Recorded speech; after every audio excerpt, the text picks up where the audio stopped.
Welcome back to another deep dive.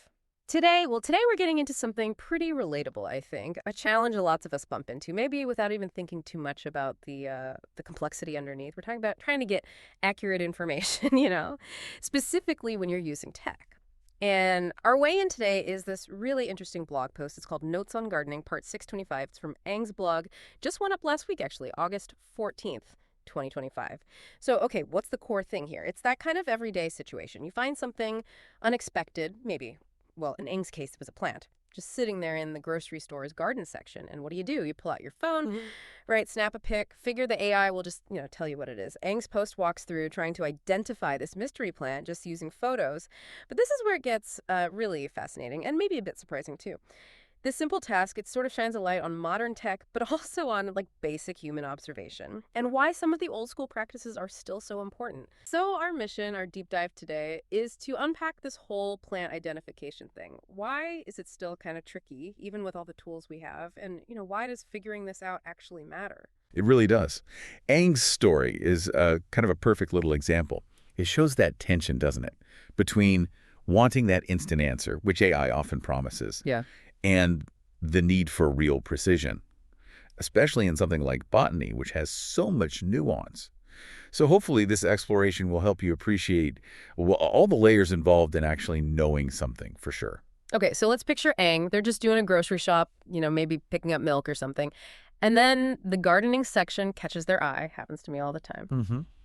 And they see this plant, looks interesting, maybe unusual. So they take a few photos, thinking, okay, simple enough. I'll just look this up later. It's totally familiar, right? We all do that. Absolutely. It's the logical thing, Yeah. using the tech you have. So Aang uses tools like Google Gemini or Lens, tools specifically made for this kind of visual search. And the expectation, I think, for most people is bang, there's your answer, quick and definitive. Exactly. But that's what's so great about reading Aang's account. They do get an answer, but it's not that 100% lock you'd hope for. The AI suggests it's Murraya Paniculata, that's Orange Jasmine, calls it a very likely candidate. But Aang just couldn't be sure. And that, for me, raises a big question. Why is it, from your perspective, that even pretty sophisticated AI struggles with this, with getting a definite ID in botany? What's actually going on there? That's a really key point. It sort of touches on what you might call the last mile problem for AI in some areas. Think about how these vision models work fundamentally. They're neural networks, right? Trained on millions, maybe billions of images to see patterns. And for some things, like telling dog breeds apart where features are often pretty distinct, they're amazing. But plants, it's not just about green leaves, white flowers. It's about telling Murraya Paniculata apart from maybe, I don't know, dozens of other plants that look incredibly similar. The AI needs really specific labeled data points, tiny things. Maybe the exact pattern of veins on a leaf, the number of stamens in the flower, the shape of a seed pod, things you might not even capture in a quick photo. Or maybe those tiny critical details just weren't, emphasized enough or even included properly in the AI's training data across all the possible variations. It gets down to interpretation, nuance.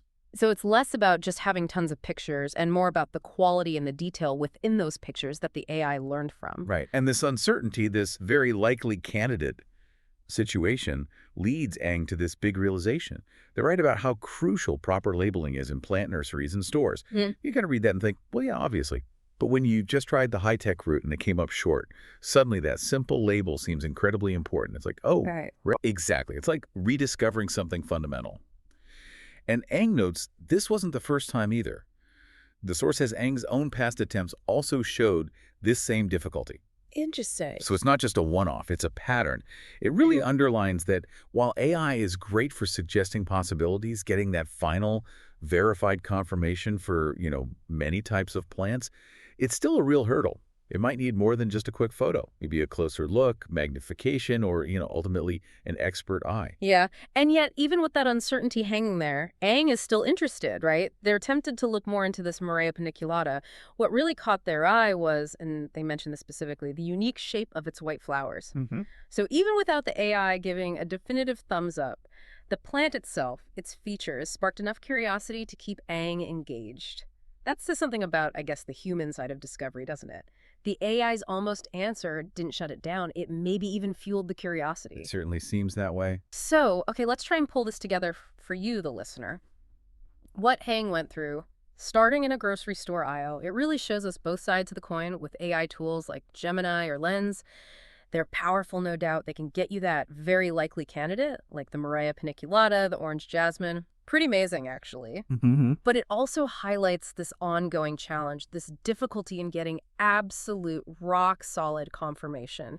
And Aang's past experiences back this up. It's a consistent thing. And maybe the biggest takeaway, that kind of forehead slap moment, is realizing, wow, how crucial proper labeling is in plant nurseries and stores.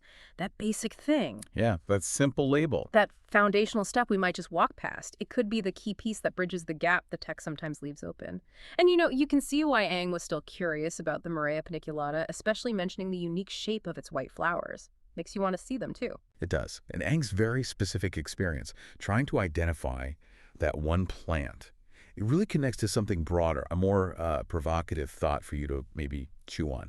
We live in this world overflowing with information, right? We have these incredibly powerful AI tools that give us answers or suggestions almost instantly. Yeah, constantly. But true certainty, reliable identification, whether it's a plant or something else, it seems it often still comes down to some really fundamental things, sometimes overlooked things, like clear, accurate, often human-verified data right at the source. Aang's story kind of pushes us to ask, where else in our lives might we benefit from thinking a bit more deeply about where our information actually comes from and about the human elements that are still, critical for confirming what we think we know? Instead of just taking the quick answer from technology, what's the seemingly basic element in your world that might actually be the most vital yet maybe the most underappreciated? Something to think about.